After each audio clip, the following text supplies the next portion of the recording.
সুপ্রিয় দর্শক, সবাইকে স্বাগত জানাচ্ছি স্বাধীন সংলাপে। সহযোগিতায় আলোক হেলথ কেয়ার অ্যান্ড হাসপাতাল। বাবলি ইয়াসমিন পুরো আয়োজন জুড়েই থাকছে আপনাদের সঙ্গে। আজ বেদনার মাইলস্টোন নিয়ে আমরা আলোচনা করব। আপনারা জানেন আগামীকাল মাইলস্টোন যে ট্র্যাজেডি, তার 1 বছর পূর্তি হবে, সেই প্রসঙ্গ নিয়ে আলোচনা করব। এছাড়া দিনের যে উল্লেখযোগ্য ঘটনাগুলো আছে, রাজনীতির যে বিষয়গুলো আছে, সেগুলো নিয়ে আলোচনা করব। স্টুডিওতে এই মুহূর্তে আমার সঙ্গে সম্মানিত দুজন অতিথি উপস্থিত আছেন, পরিচয় করে দিব তাদের সঙ্গে। স্টুডিওতে আছেন ব্যারিস্টার আল মামুন রাসেল, আইনজীবী ও রাজনৈতিক বিশ্লেষক। আছেন সিনিয়র সাংবাদিক ও লেখক মাহবুব আজিজ, স্বাগত এই আয়োজনে। এছাড়া জুমে কানেক্ট হবেন অবসরপ্রাপ্ত এয়ার কমোডোর ইশফাক ইলাহি চৌধুরী, নিরাপত্তা বিশ্লেষক। নিশ্চয়ই আপনি আছেন, আমাদের শুনতে পাচ্ছেন নিশ্চয়ই? শুনতে পাচ্ছি। আপনাকে আপনারা কি আমাকে দেখতে পাচ্ছেন? আপনাকে দেখতে পাচ্ছি। এয়ার কমোডোর ইশফাক ইলাহি চৌধুরী, আপনাকে স্বাগত আরও একবার। নিশ্চয়ই আছেন, নিশ্চয়ই শুনতে পাচ্ছেন। 1 বছর পর এই ট্র্যাজেডির আসলে তদন্ত রিপোর্ট কতদূর পৌঁছলো, ক্ষতিপূরণ যারা দেবার কথা ছিল সেটি দেওয়া হলো কিনা, এর পেছনে আসলে দায় কার, এবং সেই সাথে মাইলস্টোনের ঘটনা সহ মাইলস্টোন যে স্কুল কলেজ, সেটির দায়ের জায়গাটুকু নিয়ে আমরা একটু আলোচনা করার চেষ্টা করব। আপনার কাছ থেকে জানতে চাইব যে একটি প্রতিবেদন, যে প্রতিবেদনটা আসলে সরকারের পক্ষ থেকে আসার কথা ছিল, সেটি 1 বছরেও আসেনি, কিন্তু কোনোভাবে সেটি বিবিসির হাতে যায় এবং তারা একটি প্রতিবেদন প্রকাশ করে। সেই প্রতিবেদনের সূত্র ধরে একটু কথা বলতে চাই। যে সেখানে বলা হচ্ছে যে বিমানে যে পাইলট ছিলেন তার প্রশিক্ষণের ঘাটতি ছিল, এবং সেই সাথে যিনি গ্রাউন্ড সুপারভাইজার ছিলেন তত্ত্বাবধানের অভাব ছিল। এই প্রসঙ্গে আপনি আসলে কি মন্তব্য করতে চাইবেন? প্রথমত আমার মন্তব্য অত্যন্ত সীমিত হবে, কারণ এই প্রতিবেদন তো বিবিসি কোথা থেকে পেল, যেটা এখনো প্রকাশই হয়নি, এবং এটা আদৌ সত্য কিনা সেটা সে সম্বন্ধে আমরা নিশ্চিত নই। সুতরাং এ সম্বন্ধে কোনো মন্তব্য করা আদৌ সমীচীন হবে বলে আমি মনে করি না। তারপরেও যেহেতু এটা প্রকাশ হয়েছে এবং গতকালকে আমাকেও বিবিসিতে ডেকেছিল, যদি এটা সত্য হয়ে থাকে তাহলে নিশ্চয়ই আমাদের এই বিমান বাহিনীতে যদি কোনো ধরনের অদক্ষতা বা কোনো ধরনের গাফিলতি থেকে থাকে, আমি নিশ্চিত যে তারা নিজেরাও এটা ইনভেস্টিগেট করবে এবং এটা কারেক্টিভ অ্যাকশন যেগুলো, এগুলো যেসব করণীয় সেগুলো তারা করেছে, এবং এবং যদি কেউ এতে দায়ী হয়ে থাকে তার বিরুদ্ধেও অ্যাকশন নেওয়া হয়েছে নিশ্চয়ই, আমি অথবা সেটা প্রসেসে আছে। আপনি বলছিলেন, জি, আপনি বলছিলেন যে যেহেতু এখনো প্রতিবেদনটি প্রকাশিত হয়নি, আপনার কাছে কি মনে হয় এরকম একটি ঘটনা, স্পর্শকাতর একটি ঘটনা, 1 বছরেও সেটির তদন্ত প্রতিবেদন আসলে সরকারের পক্ষ থেকে প্রকাশিত না হওয়ার বিষয়টিকে আপনি আসলে কিভাবে দেখেন? না, আমি তো এটাকে মনে করি প্রশাসনিক দুর্বলতা, কারণ এটা জনগণের জানার অধিকার আছে এবং আরো দ্রুত, অন্তত প্রাথমিক প্রতিবেদন সঙ্গে সঙ্গে প্রকাশ হওয়া উচিত ছিল। এবং সেই সঙ্গে জনগণের এখানে, যেহেতু এক বিরাট সংখ্যক জনগণ এখানে এফেক্টেড হয়েছে, তাদের জানার অধিকার আছে, এবং তাদের যদি কোনো ধরনের গাফলতি হয়ে থাকে তার ইউনো ক্ষতিপূরণের অধিকার তাদের আছে। এবং যারা এই প্রত্যক্ষ বা পরোক্ষভাবে এর জন্য দায়ী, তারা যদি সত্যি দায়ী হয়ে থাকে তাদেরও একটা বিচার হওয়া উচিত ছিল। Process should have started. কিন্তু আমাদের দেশে যা হয়, মানে প্রতিবেদন ইনভেস্টিগেশন হয়, হয়তো প্রতিবেদন সাবমিট হয়, কিন্তু সাধারণ জনগণের জন্য সেগুলো উন্মুক্ত হয় না। এটা অত্যন্ত দুঃখজনক। এবং তারপরেও কথা থেকে যায় যে আমরা জানতে পারলাম না, আপনারা জানতে পারলেন না। একটা বিদেশি তথ্য মিডিয়া, তারা কিভাবে তাদের হাতে আসলো। তো এগুলো দুঃখজনক, বাট ডেফিনেটলি হয়তো অনেকেরই এখানে গাফলতি আছে, এবং এগুলো যদি প্রথমত এগুলোর করা উচিত, প্রতিরোধ করা উচিত, এবং এগুলোর ভবিষ্যতে যাতে এগুলো না হয় সেজন্য আমাদেরকে সজাগ হওয়া উচিত ছিল। কিন্তু যেহেতু আমরা কিছুই জানি না, সুতরাং এই প্রতিবেদন সম্বন্ধে কোনো মতামত দেওয়াটা ঠিক হবে না। প্রতিবেদনের বাইরে যদি একটু জানতে চাই যে এরকম একটি দুর্ঘটনা আসলে কেন ঘটলো, সেটির পেছনে নিয়ামক হিসেবে কি কি কাজ করেছে, আপনার মতামত যদি একটু জানতে চাই। কারণ এখানে অনেকগুলো ইস্যু নিয়ে কথা বলা হচ্ছে, যে বিল্ডিং কোড মানা থেকে শুরু করে সেই এরিয়াতে কেন স্কুল থাকলো, সেই বিষয়গুলো নিয়ে কথা হচ্ছে। সেটা আমি বলতে পারি আমার নিজের অবজারভেশন, যে এই যে স্কুলটা আছে মাত্র টাচডাউন পয়েন্ট থেকে 3.5 কিলোমিটার দূরে, এবং প্রত্যেকটা প্লেন ঢাকায় যেগুলো ল্যান্ড করে বা টেক অফ করে, রানওয়ে ব্যবহার যখন যারা করে, প্রত্যেকে এই স্কুলটার উপর দিয়ে প্রত্যেকটা বিমান যায়, এবং ছাত্রছাত্রীরাও বলেছে যে সারাটা দিন আমাদের এবং এই আওয়াজ তাদেরকে শুনতে হয়। এখানে একটা হাই রাইজ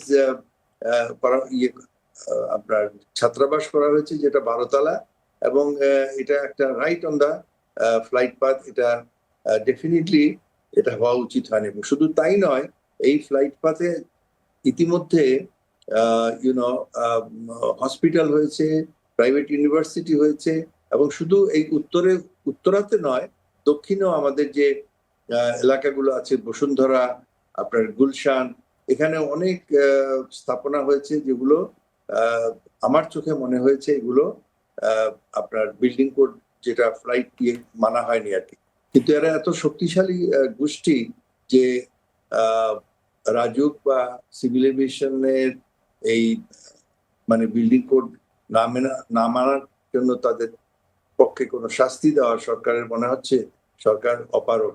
কারণ এগুলো হলো কিভাবে, এবং এগুলোর পিছনে অনেকগুলো ব্যক্তি স্বার্থ জড়িত আছে। সেই সাথে এই প্রশ্নটিও একই সঙ্গে আমি এটা বলতে চাই যে এই ঢাকা বিমানবন্দর যখন হয়েছিল 1960-এর দিকে, শেষের দিকে যখন প্ল্যান হয়েছিল, তখন তো এই সমস্ত এলাকাগুলো ছিল একদম বিরান। কিন্তু গত 50-60 বছরে এই এলাকাগুলো ইতিমধ্যে ডেন্সলি পপুলেটেড আরবান এরিয়া হয়ে গেছে, এবং এই বিমান এখান থেকে আন্তর্জাতিক বিমান পরিচালনার জন্য এটা একটা বিমান ঝুঁকি। এখন ধরুন আপনার একটা fighter aircraft, single engine single seated fighter crash করে গেছে আনফরচুনেটলি স্কুলের উপরে। যদি এটা ওই 30 সালে হতো বা ওদিকে হতো, আপনার খবরই পেতেন না। কিন্তু এখানে যখন এই যে বড় বড় জেট এখন ল্যান্ড করছে, টেক অফ করছে সারাটা দিন রাত 24 ঘন্টা, এগুলো কিন্তু প্রত্যেকটাই আমাদের ঝুঁকির সম্মুখীন। এবং এখানে যদি কোনো ধরনের দুর্ঘটনা ঘটে, আল্লাহ না করে, মানে এই সাংঘাতিক ভাবে এটা ইয়ে হবে, এফেক্ট হবে। জি, আপনার কাছে যদি একটু যুক্ত করতে চাই, প্রশ্নটা একটু জানতে চাই। এজন্য আপনি বলছিলেন যে এই বিল্ডিং কোড থেকে অনেক কিছু আসলে মানা হয়নি, অনেকের দায় আছে, রাজুক থেকে শুরু করে। 1 বছর আগে যে ঘটনা গোটা বাংলাদেশকে নাড়িয়ে দিয়ে গেল, সেই 1 বছর পর কোনো পরিবর্তন সেখানে দেখতে পেলেন কিনা? কোনো ব্যবস্থা কি নেওয়া হয়েছে? পরিবর্তন তো হয়নি, আরো নতুন নতুন কনস্ট্রাকশন হচ্ছে। আপনি উভয় পাশে, আমি যেটা বললাম ওইদিকে উত্তরার দিকে তো হচ্ছে। এবং আসলে হয়েছে কি, ট্রিমেন্ডাস প্রেশার, কারণ জমি বাংলাদেশে এগুলো হচ্ছে অত্যন্ত ভ্যালুয়েবল ল্যান্ড, এবং জমির মালিক যারাই হোক, ব্যক্তিগত মালিকানা হোক, গোষ্ঠী, তারা সবাই চায় যে জমিটার সর্বোচ্চ ব্যবহার। তো সেই জন্য প্রচন্ড চাপ আসে। আমার মতে, আমার ব্যক্তিগত অভিমত হচ্ছে এই বিমানবন্দরটা এখন একটা স্বাধীন দেশের যেখানে আমরা আরো এক্সপেক্ট করছি ভবিষ্যতে আরো বেশি বিজি হয়ে যাবে, এখনই আমাদের প্ল্যান করা উচিত ছিল এই বিমানবন্দরটা সরিয়ে ঢাকার বাইরে, যেখানে জনবসতি কম, সেই সব জায়গায় সরানো। এবং সেই প্রসেসটা আমরা যত শীঘ্র শুরু করতে পারবো তত ভালো। একবার অনেক প্ল্যান হয়েছিল এই 3rd টার্মিনাল করার আগে, যে আমরা আড়িয়ল বিল এলাকায় আমরা চলে যাব, সেখানে অনেক জায়গা আছে, খালি আছে, কিন্তু সেটাও নানান ভাবে হয়নি, নানান কাজে। এখন আপনার আরেকটা বড় জিনিস এখানকার দুর্বলতা, একটা হচ্ছে মাত্র একটা রানওয়ে, বুঝছেন? একটা রানওয়ের উপরে যদি কখনো কোনো এয়ারক্রাফট থেমে যায়, ধরেন আপনার ছোটখাটো অ্যাক্সিডেন্ট বা টায়ার বাস্ট হলো, বা এয়ারক্রাফট রানওয়ে থেকে একটু সরে গেল, এই সমস্ত এয়ারফিল্ডটা কিন্তু বন্ধ হয়ে যাবে। তখন আমাদের অপশন হয় চট্টগ্রাম, সিলেট যাওয়া, যেসব এয়ারক্রাফট আকাশে থাকে, এমনকি কলকাতায় যেতে হতে পারে। তো প্রত্যেকটা আন্তর্জাতিক বিমানবন্দরে 2টো করে রানওয়ে থাকা বাঞ্ছনীয়। আমাদের এখানে কিন্তু সেকেন্ড রানওয়ে করার কোনো সুযোগ নেই। তারপরে হচ্ছে ডুয়েল ইউজ, এই যে এয়ারফোর্স প্লাস সিভিল এয়ারলাইন্স যখন এখানে অপারেট করে, তখন এখানে একটা ইনহেরেন্টলি একটা সেফটি কনসার্নটা অনেক বেড়ে যায়। তো বিমান বাহিনীর জন্য একটা জনবিরল বলবো না, মানে কম জনবসতিপূর্ণ একটা জায়গায় একটা বিমান ঘাঁটি সম্পূর্ণরূপে কেবলমাত্র বিমান বাহিনীর ব্যবহারের জন্য একটা বিমান ঘাঁটি হওয়া উচিত ছিল, বাঞ্ছনীয়, কিন্তু আমাদের সেটা হয়নি। জি, ছোট করে যদি একটু জানতে চাই যে আইন কানুন লঙ্ঘনের বিষয়টা তো বরাবর দীর্ঘ সময় ধরে হয়ে এসেছে, যেটা আপনি বলছিলেন, কিন্তু এভিয়েশনের আইনগুলো কি পর্যাপ্ত সেখানে আছে? আপনি কি মনে করেন এভিয়েশন আইনগুলো পর্যাপ্ত? যেটিকে এই প্রতিবেদনের মাধ্যমে বলা হচ্ছে যে সেটিও আসলে পর্যাপ্ত ছিল না, সেটিও একটি কারণ। না, মানে আইন যেটা আছে সেটা কিন্তু পর্যাপ্ত, কিন্তু আইনের পালন, আইনের এক্সিকিউশন, আপনি দুনিয়ার সব থেকে ভালো ভালো আইন তো থাকতে পারে, কিন্তু সেগুলো যদি, যেমন ধরেন এই বিল্ডিং কোড যদি ইউনো আছে, সেগুলো কিন্তু ভায়োলেট হয়ে গেল, রাজু এবং হয়তো আপনার সিভিল এভিয়েশন সেখানে তার অবজেকশন দিয়ে রেখেছে, কিন্তু সেই অবজেকশনের ফলে, এবং রাজুকে হয়তো পারমিশন দেয় নাই, কিন্তু তা সত্ত্বেও তো বিল্ডিং গুলো হয়ে গেল যে সেটাকে কি করা যায়, সেগুলোকে কেন ভাঙা হচ্ছে না, বা সেগুলোকে কেন হতে থাকে? যেমন ধরুন স্কুল হসপিটাল, এগুলা হাই ডেন্সিটি বিল্ডিং, এই 1 বছরে তাদের উপরে একটা নোটিশ দেওয়া উচিত ছিল যে অলরাইট তোমরা এখান থেকে সরো, অন্য কোথাও জায়গায় খুঁজে বাইর করো, তোমাদের এখান থেকে সরতে হবে, অথবা তাদেরকে হাইট কমাতে হবে, জনসংখ্যা কমাতে হবে। এটা তো বেড়েই চলছে, আরো নতুন নতুন সেখানে কনস্ট্রাকশন হচ্ছে। আর শুধু তাই নয়, যেটা আমি আপনার বললাম, রানওয়ের আরো কাছে যদি আপনি দেখেন, সেখানেও হসপিটাল, আপনার বিশ্ববিদ্যালয়, স্কুল, মাদ্রাসা, এগুলো গড়ে উঠছে আর কি। এগুলো এখন আপনি মানে এগুলোর ইমপ্লিমেন্টেশন নাই। জি, আপনাকে অসংখ্য ধন্যবাদ আমাদের এই আয়োজনে যুক্ত হবার জন্য। নিশ্চয়ই আবারও কোনো প্রোগ্রামে আপনাকে যুক্ত করতে পারবো। কৃতজ্ঞতা প্রকাশ করছি। ধন্যবাদ। জনাব মাহবুব আজিজ, আপনি শুনছিলেন অত্যন্ত আমার শিরোনামও আজকে বেদনার মাইলস্টোন, অত্যন্ত বেদনার বিধুর একটি বিষয়, অত্যন্ত স্পর্শকাতর। কিন্তু 1 বছর পরও আমরা আসলে তার প্রতিবেদন থেকে শুরু করে ক্ষতিপূরণের জায়গা থেকে শুরু করে কোনো কিছুর কোনো আপডেট জানি না। যেমনটি এয়ার কমান্ডার ইশফাক ইলাহি চৌধুরী বলছেন, 1 বছর পর কোনো পরিবর্তনই তিনি আসলে দেখতে পারেননি। আপনি এটা কি বলতে চাইবেন? দেখুন, এই যে ঘটনাটি, এটা আসলে আমাদের যে দেশের প্রশাসনের সামগ্রিক ব্যর্থতা এবং সাধারণ মানুষের যে স্বার্থপরতা ও লোভের উদাহরণ বলা যায়। আপনি দেখুন যে এরকম একটি ঘটনা ঘটে গেল, এবং তখন অন্তর্বর্তীকালীন সরকার দায়িত্বে ছিলেন। আমার মনে পড়ে যে আপনারাও রিপোর্ট করেছেন, আমরাও রিপোর্ট করেছিলাম, প্রধান উপদেষ্টা কিন্তু সেখানে যাননি, এবং জাননি তো বটেই, সেই সন্ধ্যায় বোধহয় তারা জুস নিয়ে একটি হাস্য তামাশা করছেন, এরকম একটা ছবিও এসেছিল মিডিয়ায়। তারা ভুলে গেছিলেন যে এখানে শিশুরা আছেন। তাদের অন্তর্বর্তী সরকারের ব্যাপারে অনেক অভিযোগ আমরা করি, অনেক সমালোচনা আমরা করি। এই নিষ্ঠুরতাও একটি স্মারক হয়ে আছে, এবং এই কারণে যে এটা তো রাজনৈতিক সরকার ছিল না, তারা তো অতি দ্রুত এই ঘটনাটির একটা তদন্ত এবং যে একটা উদাহরণ স্থাপন করে যেতে পারতেন যে কোন কারণে। এবং দেখুন যে স্যার যেরকম বললেন যে হাই রাইজ বিল্ডিং তো সেখানে আরও হচ্ছে, এবং ওই স্কুল তো সেখান থেকে সরেনি। যেখানে আপনার এরকম একটা ঘটনা বেদনাদায়ক ঘটলো, সেখানে সেই স্কুল আবার থাকে কি করে? একদম। শুধু সেই স্কুল নয়, ওখানে রানওয়ের আশেপাশের নতুন যে 3rd টার্মিনাল হয়েছে, আপনি দেখুন ওখানে বাউনিয়া বলে একটি জায়গা আছে, ওখানে তো এখন রীতিমতো আপনার প্রতিযোগিতা চলছে কে কত উঁচু ভবন করবেন। আপনি নিকুঞ্জে যেমন 6 তলা, সেটা কিন্তু মেনেছে লোকজন, কিন্তু অন্যদিকে এটা মানছে না। আপনার উত্তরা 3 নম্বর সেক্টর, 4 নম্বর সেক্টরে আমরা অনেক 12 তলা দেখি, একটা সময় কিন্তু 6টারও বেশি যাওয়া যেত না। তারপরে শুনলাম কেন 12 তলা হচ্ছে, কারণ কিছু নাকি ডান পাশে বাম পাশে চারপাশে জায়গা ছেড়ে দিলে উপরের দিকে যাওয়া যাবে। তার জায়গা তো আপনি নিচে ছাড়ছেন, উপরের দিকে কি করে যাবেন? কারণ এটা তো একটা আপনার যেটাকে বলে ফ্লাইট পাথ, সেই জায়গায় আপনার কি করে এটা করছেন? আপনার মনে পড়বে 1985 সালে রোকসানা বলে একজন আমাদের পাইলট, প্রথম নারী পাইলট, বিধ্বস্ত হয়ে মারা যান। আমাদের কথাশিল্পী সেলিনা হোসেনের যে কন্যা লাজিনা মুন্না, সেও কিন্তু এই বিমান বিধ্বস্ত হয়ে বিমান বিধ্বস্ত হয়ে মারা যায়। বিমান বিধ্বস্ত হওয়ার ঘটনা কিন্তু আমাদের অনেকই আছে, এবং সেগুলো যদি এরকম জনবহুল জায়গায় হয়, জনবহুল জায়গায় তো হঠাৎ করে জনহীন করা যাবে না, কিন্তু নিয়ন্ত্রিত করা যাবে। বিশেষ করে আপনার বিমানবন্দরের আশেপাশে যেটা আন্তর্জাতিক নিয়ম নীতিমালা আছে, সেখানে আপনি কি করে বিশ্ববিদ্যালয়, স্কুল, হাসপাতাল, উঁচু ভবন তৈরি হচ্ছে, এটা দেখভাল করার দায়িত্ব কার? এবং সেটা কিন্তু এখন পর্যন্ত আমরা, এত বড় একটি ঘটনা ঘটে গেল, এত মর্মান্তিক ঘটনা ঘটলো, আমরা চাক্ষুষ করলাম যে মানুষের অসহায়ত্ব, সেখানে আগুনে ছেলেপেলেরা, অবুঝ আমাদের সন্তানেরা ওখানে পড়ে গেল।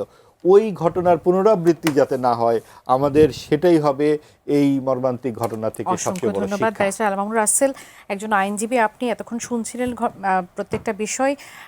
একটা দুর্ঘটনা ঘটে যাবার পর খুব তাড়াতাড়ি আমরা আসলে ভুলে যাই, আমরা গোল্ডফিশের মেমোরির মতো বাংলাদেশের মানুষরা সেটি আসলে মনে রাখি না। এই ঘটনারই কি সেটি কি ঘটলো, মাইলস্টোন যে ট্র্যাজেডি সেটিতে? এবং সেই সাথে আমি বলছিলাম যে সে সময় সরকারের পক্ষ থেকে একটা ক্ষতিপূরণ দেবার আশ্বাস দেওয়া হয়েছিল। যদিও যাদের সন্তান চলে গেছে সেটির তো আসলে ক্ষতিপূরণ হয় না, তাদের একজন গার্জিয়ান বলছেন যে এটা আসলে আমাদের জন্য লজ্জার যদি আমরা ক্ষতিপূরণটা আবার চাইতে যাই সরকারের কাছে। পুরো বিষয়গুলো নিয়ে আসলে কি বলতে চাইবেন?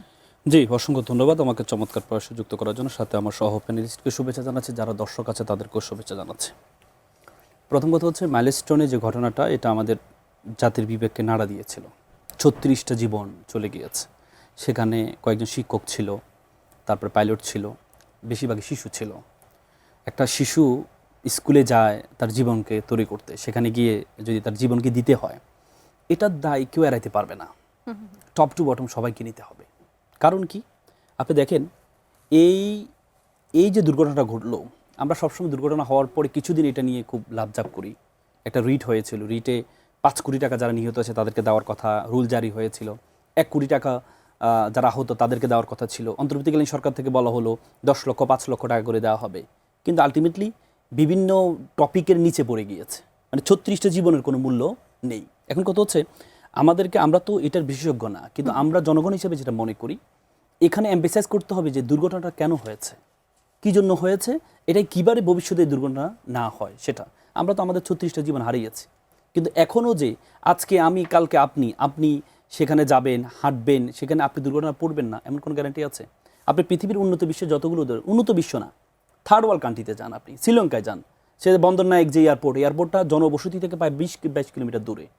আপনি এই সিঙ্গাপুর, ছোট্ট একটা রাষ্ট্র বলে যে বিমান উঠতে উঠতে তাদের সীমানা শেষ হয়ে যায়, সেখানে 22 কিলোমিটার দূরে তাদের বিমান বন্দর থেকে 22 কিলোমিটার দূরে হচ্ছে তাদের দেশগুলোতেই, মালয়েশিয়া থেকে শুরু সব করে দেশে। আপনি দেখেন সব দেশেই জনবসতিপূর্ণ এলাকা না, আর আমাদের শহরের মধ্যে এখানে তো আসলে জনবসতি এখন আপনি ছিল হয়তো না, প্রশ্ন সেটা বলতে পারেন তৈরি যে করা 1940 হয়েছে। সালে এই বিমানবন্দরটা তৈরি করা হচ্ছে, তখন তো জনবহুল ছিল না। কিন্তু আপনি তো জানেন আমাদের শহরটা কোন দিকে উন্নয়ন হচ্ছে। এটা পুরান ঢাকা, এটা নতুন ঢাকা। তো নতুন ঢাকা মানে জনবসতির দিকে হবে। গাজীপুর এবং এই দুইটা শহরের মাঝখানে তো আপনি করছেন, আপনি তো মাঝখানে করছেন। তাহলে আপনাকে বুঝতে হবে যে আমাদের শহর যে উন্নয়নটা হচ্ছে কোন দিকে হচ্ছে, ডান দিকে হচ্ছে। তো তাহলে আমাকে মাথায় রাখতে হবে সেটা। কিন্তু ব্যাপারটা হচ্ছে আরও ভয়ঙ্কর বিষয় হচ্ছে, যে বিমানবন্দর যেখানে হচ্ছে সিভিল এভিয়েশন হয়, সেখানে আবার প্রশিক্ষণ সামরিক বিমানও সেখানে হয়। এটা তো কোনো দেশে নেই। আপনি পৃথিবীর উন্নত বিশ্বে যান, সামরিক প্রশিক্ষণ কেন্দ্রগুলো হয় হচ্ছে মরুভূমিতে, উপকূলীয় এলাকায়। অথচ সামরিক আপনি একটা শহরের মধ্যে, পৃথিবীর মানে গণবসতি থেকে সবচেয়ে এই শহর, ঢাকা শহর, সেখানে আপনি প্রশিক্ষণ বিমান কেন্দ্রটা রাখলেন কোথায়? একটা রানওয়ে। আপনি চিন্তা করেন আপনি একটু, তাহলে এটা দায়টা কার? আপনি দেখেন ওখানে যে প্রতিষ্ঠানগুলো তৈরি হয়েছে, প্রতিষ্ঠানগুলো তৈরি করা শুধুমাত্র অনেক জায়গাতে অনুমতি নিতে হয়, রাজুক থেকে অনুমতি নিতে হয়, সেখানে ক্যান্টনমেন্ট কর্তৃপক্ষ আছে তাদের থেকে অনুমতি নিতে হয়, সেখানে আবার হচ্ছে আপনার এই সিভিল এভিয়েশন থেকে অনুমতি নিতে হয়। তাহলে এই যে স্কুলটা হলো, কোন অনুমতির জায়গাটা তারা নেয় না? তারা তো 3টে অনুমতি নিয়েছে। অনুমতিটা কারা দিল, কেন দিল? আপনি সেখানে একটা স্কুল করলেন, এত শিশু, সেটা আপনি অনুমতিটা কেন দিলেন? 3টা কর্তৃপক্ষ তো এটার জন্য দায়ী। তাহলে এখন কথা হচ্ছে, আমাদেরকে তো হচ্ছে বলা যায় প্রিভেনশন ইজ বেটার দেন কিউর। আমাকে প্রতিরোধমূলক ব্যবস্থা করতে হবে। এখন আবার যে হবে না এটা কোনো গ্যারান্টি নেই। এখনও প্রশিক্ষণ বিমান এই একই রানওয়ে ব্যবহার করছে। তো তাহলে আপনি সামরিক, আমাদের ক্যান্টনমেন্টটা এখানে আছে ঠিক আছে, কিন্তু আপনি সামরিক যে প্রশিক্ষণ কেন্দ্রটা এটাকে সরিয়ে ফেলেন। আমাদের আশেপাশে কি আর নেই? আপনি পূর্বাঞ্চলের দিকে যান, শত শত জমি এখনো ফাঁকা আছে, আপনি সেদিকে নিয়ে যান। কিন্তু আপনি দুটো যদি একসাথে করবেন, ভবিষ্যতে আরেকটু দুর্ঘটনা ঘটবে। এই জন্য আমরা দুর্ঘটনা ঘটার পর চিন্তা করি কি হয়েছে, দুর্ঘটনা ঘটার পর, কিন্তু এরপরে যে ভবিষ্যৎ দুর্ঘটনা যেন না ঘটে সেটার জন্য আমরা কোনো ধরনের পদক্ষেপ গ্রহণ করি না। এজন্য আমি মনে করি আপনি দেখেছেন এই রিসেন্টলি একটা আদ্দিন যে হসপিটাল, যেখানে একটা দুর্ঘটনা ঘটেছে, সাথে বন্ধ করে দেওয়া হয়েছে। কিন্তু মাইলস্টোনকে এত বড় দুর্ঘটনা ঘটার পরে আপনি কি মাইলস্টোনকে বন্ধ করেছে স্কুলটা? করেছে? করে নাই তো। মামলা হয়েছে, মামলা 1 বছর হয়েছে, এখনো পর্যন্ত মামলা তদন্ত প্রতিবেদনটা আসে নাই। তার মানে কি? Justice delay, justice deny. যখন ডিলে হবে অটোমেটিক ডিনাই হয়ে যাবে, এটা অটোমেটিকলি হয়ে যাবে। এই জন্য আমাদের মূল জায়গায় হাত দিতে হবে। আমরা তো সবসময় ওই হওয়ার পরে ক্ষতিপূরণ দিকে তাকাই, কিন্তু আমাকে দেখতে হবে ভবিষ্যতে যেন না হয় সেটার জন্য আমি কি পদক্ষেপ গ্রহণ করেছি। তো সুতরাং আগামী দিনের যে 1 বছর পূর্তি হচ্ছে, আমাদেরকে মূল জায়গায় এমফাসাইজ করতে হবে যে ভবিষ্যতে যেন এই দুর্ঘটনা না ঘটে আমরা কোনো পদক্ষেপ গ্রহণ করেছি কিনা। এর তদন্ত আপনি উচ্চ পর্যায়ে তদন্ত কমিটি গঠন করা হয়েছে, কিন্তু এই তদন্ত কমিশন দিয়ে কোনো লাভ হবে না, কোনো লাভ, যতক্ষণ পর্যন্ত ভবিষ্যতে যেন না ঘটে এটার জন্য আমি কোনো পদক্ষেপ গ্রহণ না করি। কিন্তু আমি মনে করি ভবিষ্যতে কোনো ঘটবে কিছু করবে না, এটা নিয়ে এখনো পর্যন্ত কোনো পদক্ষেপ গ্রহণ করা হয়নি। আছেন, তিনিও নিশ্চয়ই এই প্রসঙ্গ নিয়ে কথা বলতে চান। দর্শক স্বাগত জানাই। কে বলছেন, কোথা থেকে বলছেন, আপনার প্রশ্নটি করবেন।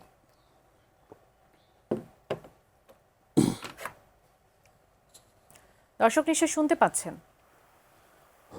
জি, আমি বলছিলাম যে যেহেতু এই বিমানবন্দরটা এই উত্তরা এবং উত্তরা আশেপাশে বাড়িঘর হওয়ার আগে থেকেই আমার মনে হয় বিমানবন্দরটা হয়েছে। তো বিমানবন্দর যখন হয়েছে তখন তো আশেপাশে বাড়িঘর ছিল না, তেমন একটা খুবই কম ছিল। তা আমি বলবো যেটা সেটা হচ্ছে যে আমি একটা কাজ করতে গেলাম, হোক একটা গাড়ি, হোক একটা বিমান, বা হোক একটা রিক্সা, যেটাই হোক যানবাহন। তো যানবাহনের ক্ষেত্রে কেউ কোনো গ্যারান্টি দিয়ে বলতে পারবো না যে যে কোনো সময় একটা কিছু হবে বা হবে না, এটা কেউ গ্যারান্টি দিয়ে বলতে পারবো না। এটা ইলেকট্রিক জিনিস, যে কোনো সময় একটা দুর্ঘটনা হতেই পারে। তো ভিডিওতে যেটুকু বুঝলাম যে বিমানের যে পাইলট উনি অনেক চেষ্টা করছে, আপনার কি স্পেসিফিক কোনো প্রশ্ন আছে? আপনি সরাসরি প্রশ্নটা করতে পারেন। ওনার জীবনটা এবং মানুষ রক্ষা করার জন্য, কিন্তু উনি পারে নাই। তো আমার কথা হচ্ছে যে এয়ারপোর্টের আশেপাশে এই বাড়ি কেন করার জন্য অনুমতি দিল? অসংখ্য ধন্যবাদ। এই মুহূর্তে আমি যেতে চাই জনাব মাহবুব আজিজ আপনার কাছে। বিএনপি নেতা এবং আমাদের প্রধানমন্ত্রী জনাব তারেক রহমান, তিনি তার দলের বিএনপির শরিকদের নিয়ে মিটিং করেছেন এবং তাদের নিয়ে বিভিন্ন বিষয় নিয়ে আলোচনা করেছেন। শরিকদের কাছে আনার একটি প্রক্রিয়া হিসেবে দেখছেন সেটাকে। আবার সামনে আগামী অক্টোবরে তফসিল ঘোষণা হতে পারে স্থানীয় সরকার নির্বাচনে, সেই বিষয়টিও গুরুত্বপূর্ণ বলে মনে করছেন অনেকেই।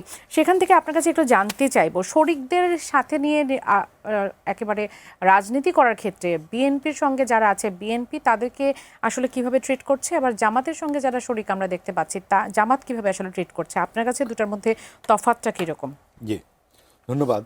আমি এর আগের প্রসঙ্গে একটু কারেকশন দিয়ে রাখি। কথা প্রসঙ্গে সেলিনা হোসেনের কন্যার নাম আমি বলেছিলাম লাজিনা মুনা, আসলে ফারিয়া লারা মারা গেছেন, মুনা বেঁচে আছেন। আমি দুঃখিত। আমরা তাদের সকলের স্মৃতির প্রতি গভীর শ্রদ্ধা জানাই। আচ্ছা, যেটা বলছিলাম যে তারেক রহমান সাহেব যে রাজনৈতিক দল তাদের শরিকদের সঙ্গে বৈঠক করেছেন, এটা অবশ্যই ইতিবাচক, এবং তিনি নিজেই বলেছেন যে তিনি ভোলেন নাই যে রাজপথে যারা একসাথে ছিলেন। এবং আরও একটি খুব বোঝবার মতো একটা বিষয়, তিনি গুপ্ত বলে একটি রাজনৈতিক দলের দিকে ইঙ্গিত করেছেন, অর্থাৎ বিরোধিতা যাদের সঙ্গে এখন রাজনৈতিক বিরোধিতা তাকেও তিনি শনাক্ত করেছেন সরাসরি। যারা সংসদীয় বিরোধী দল তাদেরকেই আসলে তিনি গুপ্ত বলেছেন। এবং এটা কিন্তু পরিষ্কার হয়ে গেল যে যেই গণ অভ্যুত্থানে অংশগ্রহণ করেছে যে রাজনৈতিক দলগুলো এবং তাদের যে তরুণ ছাত্র সংগঠন ছিল, আমরা অনেক নেতাকেই জানি যে তারা শিবিরে ছিল এবং ছাত্রলীগে তারা গুপ্ত হিসেবে ছিল, নানানভাবে তারা আত্মপ্রকাশ করেছে। যখন প্রধানমন্ত্রীর মতো একটা জায়গা থেকে এই বিষয়টা সরাসরি স্পষ্ট করা হয়, তখন কিন্তু এক ধরনের রাজনৈতিক বর্ণনাও আমরা জানতে পারি যে হ্যাঁ, আমাদের মনে আছে, আমাদের স্মরণে আছে যে বিভিন্ন সময়ে আপনারা লুকোচুরি করেন, যেটাকে আরও সোজা বাংলায় বলে আপনারা মুনাফিকি করেন। কাজেই তার বার্তাটি পরিষ্কার। প্রধানমন্ত্রী বলতে চেয়েছেন যে মুনাফিকির রাজনীতির বিরুদ্ধে তাদের একটা স্পষ্ট অবস্থান আছে। এবং এটাও আরও ইতিবাচক যে যত ছোট দলই হোক না কেন তিনি গুরুত্ব দিচ্ছেন। যেই দল আকারে ছোট কিংবা কর্মীর সংখ্যায় ছোট, কিন্তু একই সমতলে সকলেই বসছেন। ভাই, আপনার কাছে কি মনে হয় না যে যখনই আসলে নির্বাচন সামনে আসে তখনই ক্ষমতাসীন দলরা তাদের শরিকদের সব থেকে বেশি আসলে মনে করেন? এটা তো খারাপ কিছু না, নির্বাচন করা তো এবং জনগণের কাছে যাওয়ার জন্য অনেকে একসাথে যাওয়ার চেষ্টাটাও তো ভালো।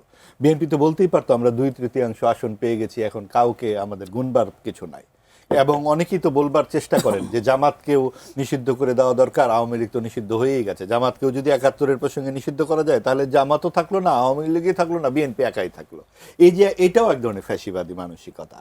কাজেই একা একা তো আসলে থাকা যায় না, কোথাওই থাকা যায় না। শরিক দল যারা আছেন তারা আবার বলছেন যে অনেকেই চাচ্ছেন যে ক্ষমতার অংশীদার আসলে তারাও হতে চায়, এমন কথা জনাব তারেক রহমানের সামনে তারা বলেছেন। তারা এভাবে আসলে বলছেন যে আমরা আসলে এই যে শাসন করছেন তারা বিএনপি, সেই শাসনের ভারের অংশ হতে চান, জি। এই বিষয়টা নিয়ে জি, আসলে কি তারেক বলতে চান? রহমান অবশ্য ক্ষমতা বা শাসন শব্দটি ব্যবহার করেন না। তিনি বলেন আমরা দায়িত্বে এসেছি, এবং দায়িত্ব পালন করবার চেষ্টা থেকে তো আসলে রাজনৈতিক দল তৈরি হয়। এবং এটাও খারাপ নয় যে রাজনৈতিক দলগুলো তারা তাদের দায়িত্বের এক ধরনের অংশীভাগ চাচ্ছেন, এবং এগুলো তো তাদের মধ্যে কথাবার্তা হবে। যদিও এই বৈঠকটি অনেকটা সৌজন্যমূলক ছিল, দেনা পাওনার বৈঠক ছিল না, কিন্তু আমরা এদিকে দেখি যে 11 দল, যেটা জামাত এবং তার এনসিপি সহ যে দলটি, তারা কিন্তু এক ধরনের দেনা পাওনার মধ্যে সরাসরি কথা বলছে যে স্থানীয় নির্বাচন সামনে হতে যাচ্ছে, সেটা জামাত একা করতে চাচ্ছে, এবং এটা নিয়েও হয়তো একটু টানাপোড়েন আমরা সামনের দিকে দেখতে পারবো। এবং শেষ পর্যন্ত কিন্তু আমরা যতই বিশ্লেষণ করি না কেন, রাজনৈতিক দলগুলোকে তো তাদের স্বার্থ দেখবে, একদম। এবং এটা মোটেই খারাপ কিছু নয়। তারা ক্ষমতায় যেতে চাইবে বা দায়িত্বে যেতে চাইবে, তারা তাদের যে আদর্শ, তাদের যে উদ্দেশ্য, রাজনৈতিক দৃষ্টিভঙ্গি মানুষের সামনে প্রকাশ করবে।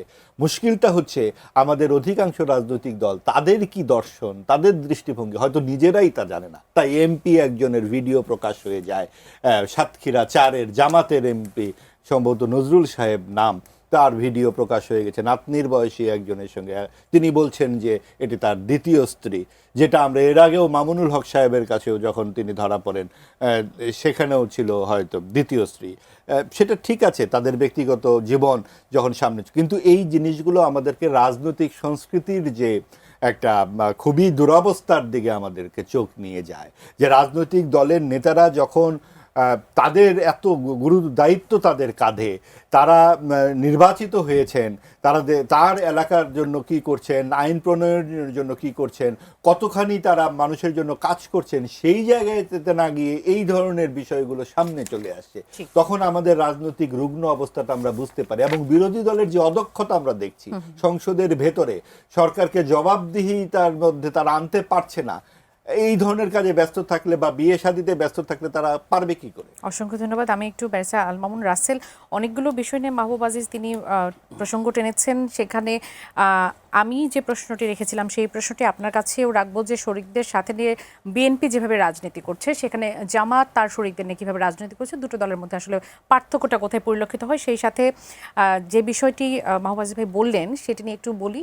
স্বৈরাচার বিতরিত হওয়ার পর গুপ্ত বাহিনী ধীরে ধীরে আত্মপ্রকাশ করে। প্রধানমন্ত্রী এমন মন্তব্য করেছেন, একটি রাজনৈতিক দলকে ইঙ্গিত করে তিনি বলেছেন যে আমরা আন্দোলন সংগ্রামে রাজপথে ছিলাম, অথচ আজ অনেকেই সেই আন্দোলনের দাবিদার হতে চায়, নাম বলতে চায় না, তবে গুপ্ত শব্দটি ব্যবহার করলে মানুষ তাদের চেনে। তিনি আরও বলেন যে ফ্যাসিবাদ বিরোধী আন্দোলনে তাদের কোথাও দেখা যায়নি, আমরা তাদের অনেক খুঁজেছি, কিন্তু 5 আগস্ট স্বৈরাচার পতনের পর এই গুপ্ত বাহিনী ধীরে ধীরে আত্মপ্রকাশ করে। তিনটি প্রশ্ন সমাপ্ত রেখেছে। উনি খুঁজেছে কোথায়? বাংলাদেশে, ঢাকায় নাকি লন্ডনে? এটা আগে আইডেন্টিফাই করতে হবে। অনেকে বলে, নিন্দুকেরা বলে যে আপনি খুঁজেছেন লন্ডনে, এই জন্য পান নাই। আপনাকে খুঁজতে হবে ঢাকাতে। আন্দোলন তো হয়েছে ঢাকাতে, আন্দোলন তো লন্ডনে হয় নাই। তাহলে আপনাকে খুঁজতে হলে ঢাকাতে খুঁজতে হবে। উনি যে ব্লেমটা দিল, এটা তো মানে আমাদের শব্দের রাজনীতি। দেখেন, আমরা এর আগে দেখতাম শেখ হাসিনা 17-18 বছর কোনো কিছু একটা টপিক ধাপাচাপা দেওয়ার জন্য নতুন একটা টপিক নিয়ে আসতো। যেমন এখন জুলাই মাস, জুলাই যে সনদ বাস্তবায়ন, এটা নিয়ে কথা হচ্ছে। এটাকে ধাপাচাপা দেওয়ার জন্য, যেহেতু প্রত্যেকটা টক শুধু জুলাই নিয়ে আলোচনা হচ্ছে, এটাকে ধাপাচাপার জন্য একটা নতুন টপিক লাগবে। রাজনৈতিক সহকারীরা আছে না ওনার, গুরুত্বপূর্ণ রাজনৈতিক সহকারীরা, তাদের পরামর্শে উনি গুপ্ত শব্দটা নিয়ে আসলেন। নাহলে জোটের মধ্যে এমন কি হইলো যে গুপ্ত নিয়ে ওনাকে বলতে হবে? উনি দুইটা ব্লেম করলেন, এক হচ্ছে এরা গুপ্ত ছিল, দুই হচ্ছে এরা আন্দোলনে কোথাও ছিল না। কি বলে এ কথা যদি আপনি বলেন, এটা তো শিশুও হাসবে, শিশুও হাসবে। যে দল 17-18 বছর তাদের 11 জন শীর্ষস্থানীয় নেতা তারা জীবন দিয়েছে, যে দলের প্রায় 930 জন শহীদ হয়েছে 17-18 বছর, যে দলকে সর্বশেষ কামড় দেওয়ার জন্য ভিডিও বলেছেন যে গত 17 বছর এই দলের কাউকে দেখা যায়নি। এই তো বিষয়টা এখানে। এটা যদি আপনি বলেন, এটা তো আপনার জায়গা থেকে যায় না, আপনার জায়গা থেকে যায় না। ওনার মা যখন এই মার্চ ফর ডেমোক্রেসি ঘোষণা দিয়েছেন, সেই দিন শহীদ হয়েছে কে? মালিবাগে কি বলে শিবিরের সাথে একজন শহীদ হয়েছে, ঘোষণা দিয়েছে বেগম জিয়া। মানে আপনি যদি এরপর এটা বলেন একদিনে 100 জন মারা গিয়েছে, এমনও রেকর্ড তো আছে। মানে আপনি গত 17-18 বছর শিবির পরিচয় দিয়ে মানে হত্যাযোগ্য করা হতো, আপনি ছাত্রদল বললে তাকে হত্যা করতো না, আর তখন শিবির বললে আপনি তাকে হত্যাযোগ্য করা বৈধ ছিল। আপনি কাউকে হত্যা করবেন, বিশ্বজিৎ না সে শিবির করে, তার মানে তাকে মারা যায়। আপনার সে শিবির করে, তার মানে তাকে মারা যায়। তার মানে একটা দল এত ভিক্টিমাইজ হয়েছে, জুলাইতে সর্বশেষ দিন যে পতনের 2 দিন আগে শেখ হাসিনা নিষিদ্ধ করে গিয়েছে। আর শেখ হাসিনা প্রত্যেকটা গোয়েন্দা সংস্থা থেকে দেখেছে এই আন্দোলনটা কারা পরিচালনা করছে। এখন আপনি যদি এ কথা বলেন, এই যে নেতৃবৃন্দ, জামাতের যে নেতৃবৃন্দগুলো, মাহমুদুর রহমান সাহেব আমাদের সরকার প্রথম ক্ষমতা আসার পরে যখন সাংবাদিকদের সাথে একটা প্রোগ্রাম, মাহমুদুর রহমান সাহেব সেদিন বক্তব্য বলেছিলেন যে আপনি 17 বছর ছিলেন না, আপনি জানেন না বাংলাদেশে কি হয়েছে। তখন আমার কথাটা বিশ্বাসযোগ্য মনে হয় না মাহমুদুর রহমান সাহেবের, কিন্তু এখন আমাদের প্রধানমন্ত্রীর কথাটা শুনে আমার কাছে মনে হচ্ছে মাহমুদুর রহমান শরীক বলেছেন। আপনি তো দেখেন না 17-18 বছর কি বাংলাদেশে কি হয়েছে, কত ভয়ঙ্কর অবস্থা হয়েছে। যাদেরকে আপনারা বলছেন তারা গুপ্ত ছিল, গুপ্ত কোন দলের ছিল না?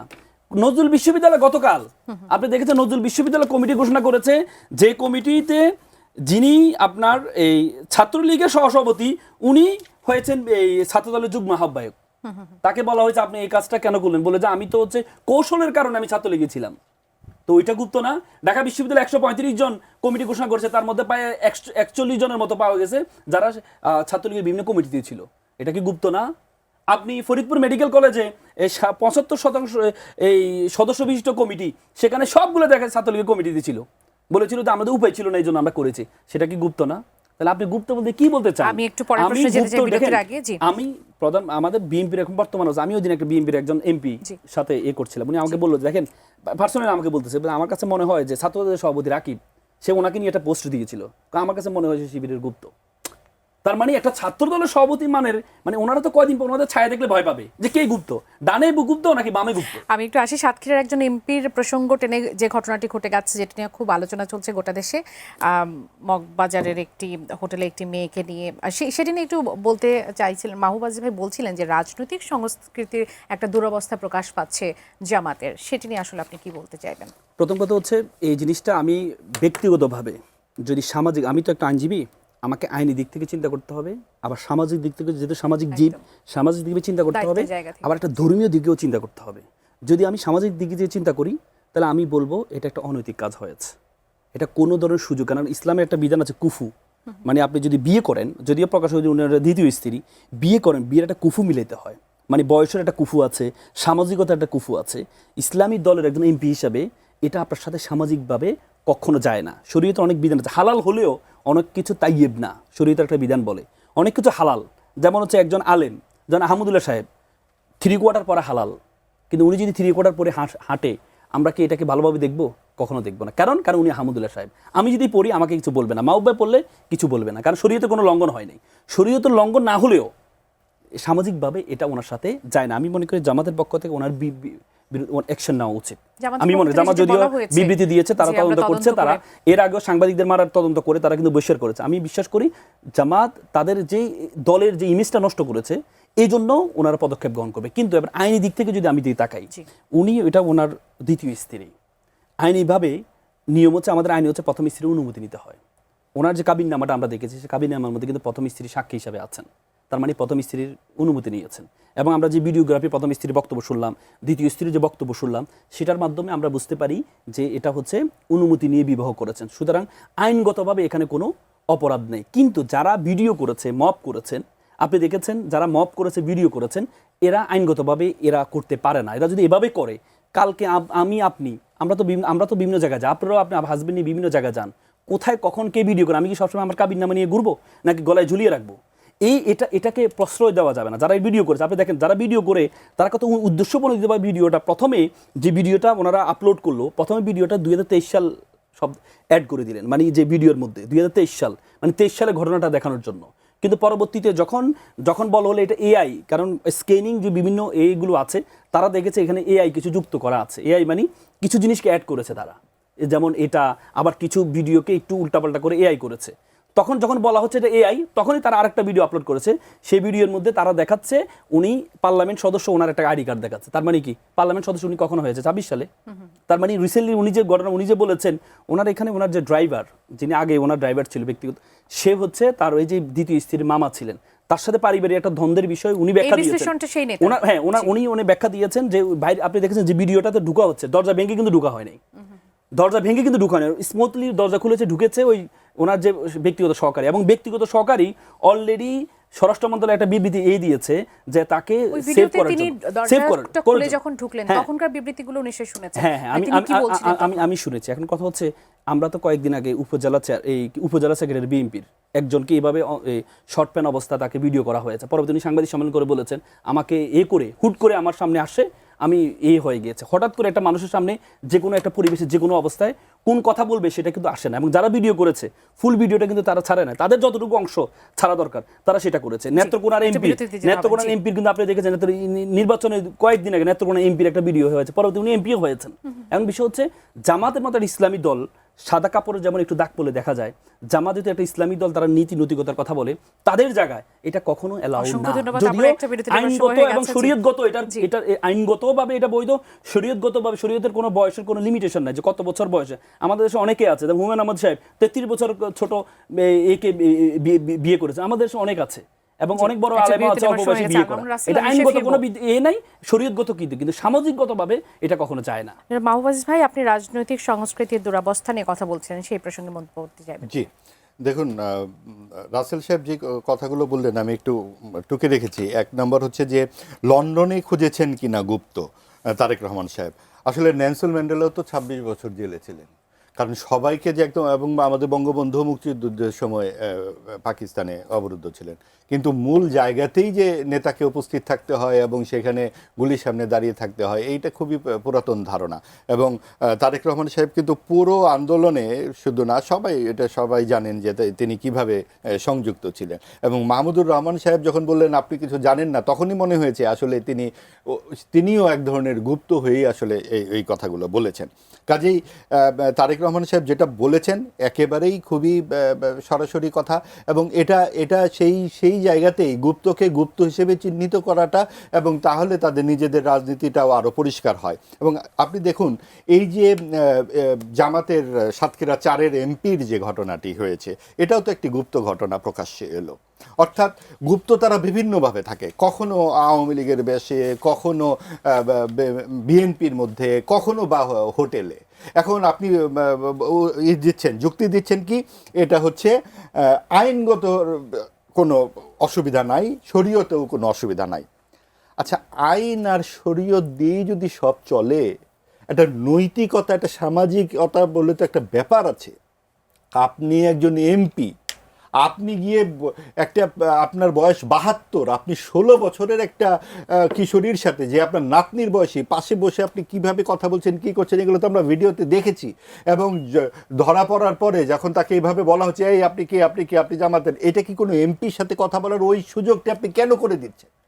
এবং আপনি উদাহরণ দিচ্ছেন হুমায়ুন আহমেদ যখন বিয়ে করেন বা সম্পর্ক হয়, তখন তার বয়স 49 বছর বয়সে একজন মানুষ আর একজন 72 বছর বয়সের মানুষের সাথে আপনি তুলনা করে দিলেন। এবং হুমায়ুন আহমেদ কোন হোটেলে ধরা পড়েছিলেন? আপনি একটা উদাহরণ দিলেই হলো। আপনি একজনকে সহি প্রমাণ করবেন এবং সাথে সাথে আরও কিছু আবর্জনা এনে সামনে দাঁড়া করাবেন। আপনি রাজনৈতিক যে আবর্জনাকে আবর্জনা বলতে হবে। এই যারা অযোগ্য, যারা 3 থেকে 6% ভোট, যারা লাভ দিয়ে 36% নেয়, এই সবই হচ্ছে তাদের মূল চেহারা। আপনি দেখুন, এটা যদি আজকে কোনো বিএনপির নেতার হতো কিংবা কোনো বাম দলের নেতার হতো, তাদেরকে কি বলা হতো? নাস্তিকরা তো এই কাজই করবে। কথায় কথায় ধর্মকে যখন আনা হয়, এখন তারা বলছে আমাদের সাদা জামায় কালো পড়ছে। আচ্ছা, সাদা জামাটা কোথায় হলো? আপনি যখন এই 72 বছর বয়সে এই ঘটনা ঘটবেন, আপনি তারপরেও তাকে সাদা বলবেন? এটা তো ধরা পড়েছে, আর যা ধরা পড়েনি। আপনি জিসান বলে একটি ছেলে কয়েকদিন আগে ধরা পড়েছিল শিবির, বা এটা নিয়েও আমরা সংসদে আলোচনা শুনেছিলাম। আসলে যা ধরা পড়ে, যা সামনে আসে, তখন তারা শরীয়ত নিয়েছে। শরীয়তে তো আরও 2খানা বিবাহ করা যাবে। তাহলে উনি 90 বছর বয়সেও যখন এই কাজ করবেন, আপনারা বলবেন না এটা শরীয়ত সম্মত। ভাই, একটা সামাজিকতায় আসুন, রাজনৈতিক দায়িত্ববোধে আসুন। রাজনৈতিক দায়িত্ববোধ আপনারা এড়িয়ে 1971-এর মুক্তিযুদ্ধে পুরো জাতির বিরুদ্ধে দাঁড়িয়ে গিয়েছিলেন। তখনও আপনারা শরীয়ত এবং আইন বিরুদ্ধে অনেক কিছুই এনেছেন। আপনারা যখনই যার বিরুদ্ধে দাঁড়ান, যখন মানবিকতার বিরুদ্ধে দাঁড়ান, তখনও আপনারা শরীয়ত আনেন।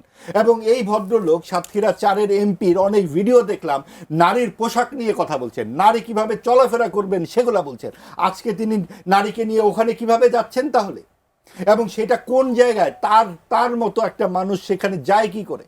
এবং ওই ব্যাপারটা হচ্ছে, এখন আপনি বলতে পারেন যে আপনারা কি ব্যক্তিগত স্বাধীনতায় বিশ্বাস করবেন না, আপনি তো শুধুমাত্র একটা সাধারণ হ্যাঁ, শেষ ব্যক্তি করতে আর হবে। নন জি, তো সেখানে। জি। আমি যেটা বলতে চাচ্ছি, এইভাবে ধামাচাপা দেওয়ার রাজনীতির মানে হচ্ছে অসংখ্য জামায়াতের ধন্যবাদ। রাজনীতি। জি। আমরা ধামাচাপার নতুন আরেকটি রূপ রাসেল ব্যারিস্টার সাহেবের মুখে আল শুনলাম। মামুন রাসেল, নৈতিকতা, আমি on the point, সামাজিকতা, আমি on the point একটু বলি। শরীয়তের দোহাই দিয়ে আমি on the রাজনৈতিক point এ আবর্জনকে বলি। দেখেন, আমার কাছে যেটা মনে হলো মাহবুব ভাই যে বক্তব্যটা দিলে এটা পুরো মুখস্থ একটা বক্তব্য দিয়েছেন। আমি কিন্তু শুরুতে প্রথমে সামাজিকভাবে বলেছি এটা অনৈতিক, আমি বলেছি নীতি বহির্ভূত, তাকে বহিষ্কার করা উচিত আমি বলেছি। তাহলে আমি শুধুমাত্র, যেহেতু এখন আইনজীবী, আমি আইন এবং ধর্মীয় দিক থেকে এখনো পর্যন্ত উনি কোনো একটা শব্দ বলে নাই যে আইনগতভাবে এটা অবৈধ ছিল, ধর্মীয়গতভাবে এটা ছিল বলে নাই। কিন্তু আমি সামাজিকগতভাবে আমি কিন্তু বারবার বলেছি সামাজিক এটা কোনো আমাকে মতে একটু যায় সময় না, দিয়েন, কোনো এখানে মতে যায় না। আইনগতভাবে তারপরে এটা দেখেন, অবৈধ। তারপরে দেখেন কারণ উনি ভাই দাঁড়ান, একটু- আমি একটু না আমি বলতে হবে, কারণ আপনার আমি এখানে- শেষ করি মাহবুব ভাই। শেষ করে না, এই প্রশ্নটার উত্তর দেন। না এই আমি প্রশ্নটার আমি উত্তর তো দিচ্ছি, দেন। আচ্ছা, আমি তো ছোট দিচ্ছি, করে আপনি কি একটু শুনে শেষ নিব? করুন, হ্যাঁ, ছোট একটু করে শুনুন। আপনি যখন কথা বলছেন আমি না, না, কিন্তু আমি যখন আপনাকে- উনি আপনার কাছ থেকে আমি আপনাকে সময় বলেছি, নিয়েই তো কথা বলছি। আপনি যখন বলছেন আপনি সামাজিকভাবে আপনি মানে বলছেন সামাজিকভাবে আইনগত কোনো না, আইনগতভাবে। আপনি কি আইনগত শুনতে চাইবেন? প্রশ্ন করতে পারেন। আইনগতভাবে কি আমি আসি ভাই, আমি একটু আইনগত আসি। দিকটা কি ও, একটু প্রশ্ন উত্তর আইনগত দেবেন দিকটা না? বলেন, প্রশ্ন বলেন, ছোট করে বলেন, মামুন ভাই, প্রশ্ন ছোট বলেন। করে আইনগত দিকে কোথায় হ্যাঁ, আসলে এখানে আইনগতভাবে বাধা আছে? হচ্ছে, উনি নিজে এমপি অতি জরুরি সুপারিশ করেছেন, এই চিঠিটা এসেছে এবং সেখানে লেখা মানে মেয়েটার চাকরির যে চাকরির, এবং সেখানে লেখা আনমেরিড এসএসসি পাস, ঠিক আছে, এগুলো আছে। এবং সেখানে যে আপনি প্রশ্নটা করেন আমাকে। ভাই আমাকে আপনি তো প্রশ্নটা ব্যাখ্যা করতে দেন, যাচ্ছেন আপনি না, আপনার আপনি তো প্রশ্ন ব্যাখ্যা করবেন যাচ্ছেন। নাকি? না, এটা আমার টার্ম। না, আপনার না, টার্মের এটা উত্তর আমার টার্ম, দেন না। আমাকে কথা বলতে হবে। আপনি এখানে কিছু আচ্ছা, মিথ্যা এইটা অভিযোগ নিয়ে- আমাকে সবচাইতে বড় বলতে কথা, হবে। এখানে আলমুর কিছু রাসেল, ভুয়া আইনগত- কাগজ, না। এর আগেও মামুনুল হক দ্বিতীয় বিয়ে আপনি করেছে, আইনগত এই কি লোক বলছেন সেটা দ্বিতীয় বিয়ে বলেন। করেছে, এটা কোনো সেটা বলেন। বিয়েই না। না, ধরা মামুনুল পড়ার রাসেল, পরে দাঁড়ান, কাগজ দাঁড়ান। এনেছে আপনি এবং দেখেন, এরা জামাতের উনি লোকজন আইনগত- বারবার ধরা না, পড়ে না, এবং আপনি বারবার বিয়ে মুখস্থ কথা করে, বলেন কেন? যারবার আপনি বিয়ে আবার করে, মুখস্থ কথা বলেন এরা কেন? এটা মুখস্থ আপনি আপনাদের, দেখেন, আপনারা আমি মুখস্থ বিয়ে বলেছি করছেন, আইনগত- আপনারা দাঁড়ান, মুখস্থ মামুন বিয়ে ভাই, করছেন। মামুন ভাই, না, না, মামুন ভাই, এখানে একটু বলা শুনি। যাবে না, আপনি মামুন কথা ভাই, বলতে শুনি। দিচ্ছেন না। মামুন ভাই, একটু শুনি যে এইটা বলা আইনগত যাচ্ছে না। দেখেন, চাকরির আমি চাকরির শেষ করি। যে কাগজ আনমেরিড, প্রকাশিত, আনমেরিড। উনি মামুন ভাই, একটু শুনি। দেখেন, জি। উনি বলেছেন আমি এই ভয়ঙ্কর নেককার জন্য কাজ নিয়ে আমি তর্ক করতে চাচ্ছি না। আমি প্রথমেই কিন্তু বলেছি, ধামাচাপা দিচ্ছে। দাঁড়ান, আবার আইন কথা বলেন, বারবার আবার কথা আইন। বলেন, আপনি কথা বলেন, আমি কথা বলতে বারবার পারবো না। আইন মামুন ভাই, বলা একটু হচ্ছে। শুনি। আপনি একটু কথা শুনি। বলেন, আমি ভাই মামুন আপনাকে রাসেল, আমি আলমুর আমি রাসেল। আপনাকে সিনিয়র সাংবাদিক মনে করি, আপনি এভাবে ইন্টারভিউ করলে আমি আলমুর কথা বলতে রাসেল। পারবো না। আপনি না, আপনার আমরা একটু শেষ করতে চাই, আলমুর রাসেল। আরে আমি কি আপনাকে প্রশ্ন করেছি, আপনি আমাকে প্রশ্ন রাসেল করেছেন। প্রসঙ্গে একটু দেখেন, 30 সেকেন্ড সময় পাবো। জি। না, দেখেন, জি। আমি বলেছি, উনি বলেছেন, আমি বললাম আইনগত কি হয়েছে, উনি ব্যাখ্যা নিয়ে আসলেন দ্বিতীয় স্ত্রীর বিষয়, উনি আইনগত ব্যাখ্যা নিয়ে আসলেন একটা চাকরির যে আবেদনপত্র, আচ্ছা, সেটি this is the government document? Is it a government document? 26 তারিখ। গভর্নমেন্ট ডকুমেন্ট হচ্ছে কাবিননামা, যে কাবিননামার মধ্যে প্রথম আরে স্ত্রী ভাই, সাক্ষী। মৃত্যুর আরে নামাও ধরেন তো রে করা ভাই, যায়, death আপনি certificate-ও তো এই দেশে বানানো যে যায়। বায়োডাটা, এটা এটা কি কাবিননামা গভর্নমেন্ট কোন নিয়ে ডকুমেন্ট? আশ্চর্য দেখেন। গভর্নমেন্ট কোন ডকুমেন্ট? এটা তো Oh গভর্নমেন্ট God. ডকুমেন্ট না। গভর্নমেন্ট ডকুমেন্ট হচ্ছে হলফ না, এটা কাবিননামাটা, সেটা মিথ্যা প্রমাণ করেন আপনি। 72 বছর আপনি বলেন বয়সে, 16 বয়সে, 16 16 বছর বিয়ে বয়সে, করে কাবিননামা 16 নিয়ে বছরের আসতে হয়। বয়সে কখন এইটাই কাবিননামা হয়? জামাতের রাজনীতি। 16 বছর কোন কাবিননামা হয়? এ মাহবুবারে কথা বলেন না, যখন উত্তরবঙ্গের যখন একজন কেন্দ্রীয় নেতার জন্য বিএনপির একটা অডিও ফাঁস হয়েছে যে 14-16 বছরের মেয়ে চাচ্ছে, ওটা নিয়ে ওনারা কথা বলেন না, ওটা ওনাদের কেন গায়ে কথা লাগে বলবো না, না? ওটা নিয়ে ওনাদের গায়ে লাগে না। এটা তো ভিডিও আপনি ভাই, এখানে ওটা তো আপনি অডিও। বারবার বলেছেন, আপনি বারবার মুক্তিযুদ্ধ চেতনার কথা নিয়ে আসেন, আপনি যদি মুক্তিযুদ্ধ চেতনার কথা নিয়ে আসেন, তাহলে নজরুল সাহেবদের মুক্তিযোদ্ধা সেটা সব বলেন যে উনি মুক্তিযোদ্ধা, উনি এটা তো স্পিকার সাহেব এমনই সরাসরি মুক্তিযোদ্ধা, বলেছেন, বোঝেন কে সরাসরি বলেন, মুক্তিযোদ্ধা? সরাসরি বলেন মুক্তিযুদ্ধ চেতনার কথা বলেন। অসংখ্য ধন্যবাদ, সময় একেবারে শেষ। আপনাকে যে আইনগত আমাদের সময় আমি একেবারে শুরুতেই শেষ, বলেছি, আপনাদের প্রতি এটা কৃতজ্ঞতা নেককার প্রকাশ জন্য এটা করছি। কোনো সুযোগ নাই, কিন্তু আইনগত মুনাফেকি, ধর্মীয় কথা স্পেসিফিক বলতে হবে, মুনাফেকি। স্পেসিফিক বলতে হবে। অসংখ্য ধন্যবাদ। দর্শক, আমাদের উদাহরণ, আজকের আয়োজন এখানে রাসেল। শেষ করতে হচ্ছে। এটাই আমরা মুনাফেকি। নিশ্চিতভাবে রাজনৈতিক এই নোংরামি থেকে আসলে বেরিয়ে আসতে চাই। আমাদের যারা নেতা আছে তাদের সুবুদ্ধি হোক, এই বিষয়গুলো থেকে সবকিছু বের হয়ে আসুক, একটা পরিষ্কার রাজনৈতিক পরিবেশ তৈরি হোক, সেই প্রত্যাশা থেকে বিদায় নিচ্ছি। ধন্যবাদ সঙ্গে থাকার জন্য।